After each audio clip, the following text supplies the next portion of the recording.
Good evening all. ఈరోజు budget 2026లో finance minister ఒక్క సెంటెన్స్లో మొత్తం బడ్జెట్ని చెప్పారు.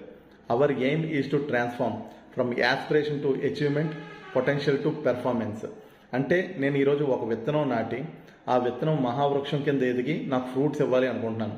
ఈ విత్తనం నుంచి ఫ్రూట్స్ ఇచ్చే వరకు ఏదైతే ట్రాన్స్ఫర్మేషన్ ఉందో అదే గవర్నమెంట్ యొక్క లక్ష్యం. ఆ లక్ష్యాన్ని చేరడానికి గవర్నమెంట్ 3 కర్తవ్యాలు పెట్టుకుంది.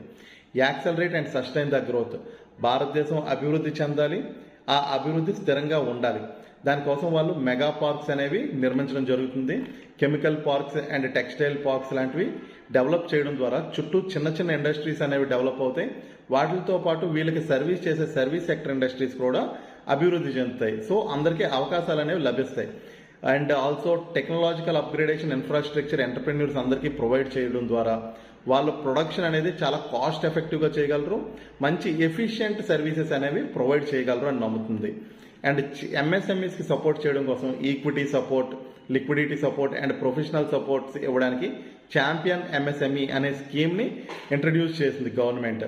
టైర్ 2, టైర్ 3 సిటీస్లో గవర్నమెంట్ ఇన్ఫ్రాస్ట్రక్చర్ డెవలప్ చేయడం ద్వారా విశాఖపట్నం లాంటి సిటీస్కి ఎక్కువ ఆపర్చునిటీస్ రావాలి అని ఆలోచిస్తుంది.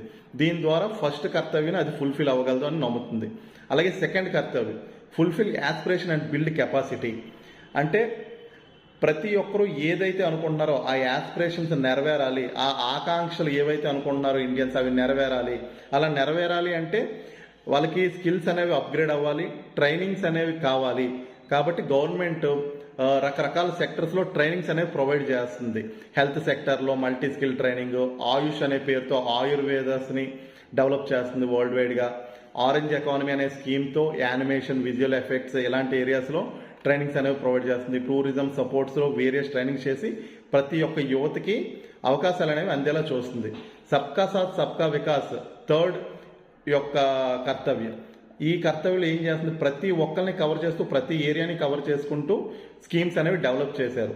ఫార్మర్స్ ఇన్కమ్ ఎదగడం కోసం ఆర్టిఫిషియల్ ఇంటెలిజెన్స్ని ఫార్మింగ్లో ఇంక్లూడ్ చేస్తుంది. అలాగే షీమార్ట్ ద్వారా ప్రతి రూరల్ ఉమెన్కి వ్యాపారాలు చేసుకునే అవకాశాలు అందిస్తుంది. ఎంపవరింగ్ దివ్యాంగ్ ద్వారా ఎవరైతే వికలాంగులు ఉన్నారో వాళ్ళు మర్యాదపూర్వకంగా దర్జాగా ఏమన్నా ఉపాధి అవకాశాలు చేసుకునేలాగా అవకాశాలు కల్పిస్తుంది. ఇదే కాకుండా ఏదైనా ఒక చిన్న అనుకోని యాక్సిడెంట్ అయితే పేదవాళ్ళు మొత్తం వాళ్ళ ఎక్స్పెండిచర్ అంతా డబ్బులు ఖర్చు అయిపోతుంటాయి. అలా వాళ్ళు ఫైనాన్షియల్గా ఇబ్బంది పడకూడదు అని ప్రతి డిస్ట్రిక్ట్ హాస్పిటల్స్ యొక్క కెపాసిటీని ఒక 50% వరకు పెంచుతుంది. అలాగే నార్త్ ఈస్టర్న్ స్టేట్స్లో టూరిజం డెవలప్ అయ్యే విధంగా ఒక 4000 ఈ బస్సెస్ని బుద్ధిస్ట్